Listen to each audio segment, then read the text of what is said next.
Assalamualaikum warahmatullahi wabarakatuh. Perkenalkan, nama saya Fikri Tamimi, NIM 11880213524. Saya mahasiswa dari UIN Suska Riau, Fakultas Pertanian dan Peternakan, Prodi Agroteknologi. Dalam video ini, saya akan menjelaskan tentang materi hormon pertumbuhan, yaitu auksin. Hormon adalah senyawa organik non-nutrisi yang aktif dalam konsentrasi rendah, disintesis pada suatu bagian tertentu pada tumbuhan dan kemudian diangkut ke bagian lain pada tumbuhan yang nantinya dapat memberikan respon secara biokimia, morfologis maupun fisiologis. Zat pengatur tumbuh sangat diperlukan oleh tumbuhan sebagai medium dalam pertumbuhan dan perkembangannya. Berdasarkan definisi tersebut, ciri-ciri dari hormon ialah sebagai berikut. Yang pertama, merupakan senyawa organik hasil biosintesis tumbuhan itu sendiri. Yang kedua, dapat ditranslokasikan ke bagian tumbuhan yang lain. Yang ketiga, tempat pembuatannya dan tempat bekerjanya berbeda. Yang keempat, aktif dalam konsentrasi yang rendah. Auksin pertama kali ditemukan oleh ilmuwan Belanda bernama Frits Went 1926. Went menemukan suatu senyawa dalam tanaman atau bagian ujung dari suatu koleptil yang dapat menyebabkan terjadinya pembengkokan pada batang yang disebut fototropisme. Senyawa tersebut dikenal dengan nama hormon auksin. Auksin berasal dari kata auksien dalam bahasa Yunani yang berarti meningkatkan. Auksin adalah hormon tumbuhan pertama yang diketahui yang merupakan salah satu hormon tumbuh yang tidak terlepas dari proses pertumbuhan dan perkembangan suatu tanaman.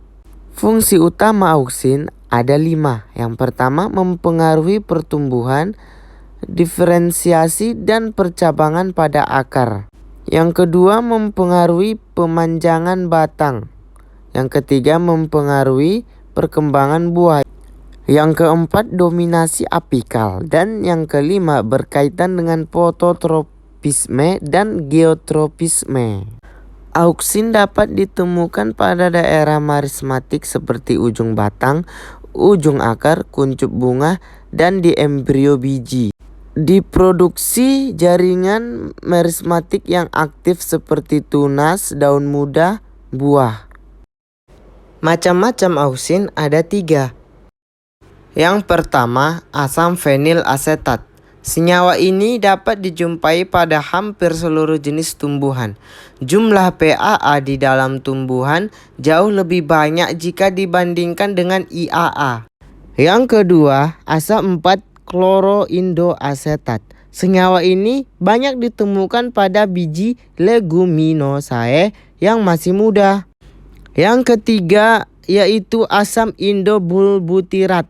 IBA merupakan senyawa yang juga ditemukan hampir di seluruh jenis tumbuhan, pada daun tanaman jagung dan beberapa tanaman dikotil. Dan yang selanjutnya, faktor yang mempengaruhi kerja hormon auksin.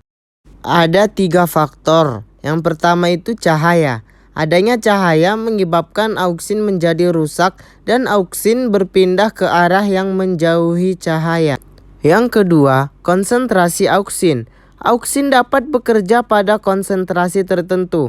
Auksin memacu pertumbuhan pada konsentrasi yang rendah dan akan menjadi penghambat pada konsentrasi yang lebih tinggi.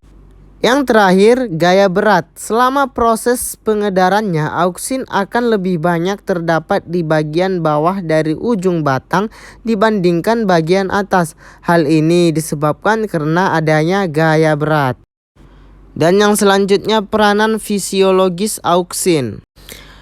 Auksin sebagai salah satu hormon tumbuh bagi tanaman mempunyai peranan terhadap tumbuhan dan perkembangan tanaman. Secara umum dapat dilihat dari segi fisiologi.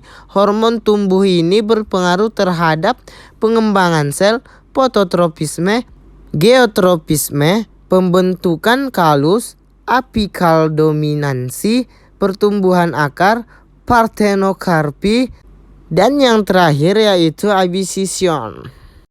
Terima kasih telah menonton video ini. Kurang dan janggalnya saya mohon maaf.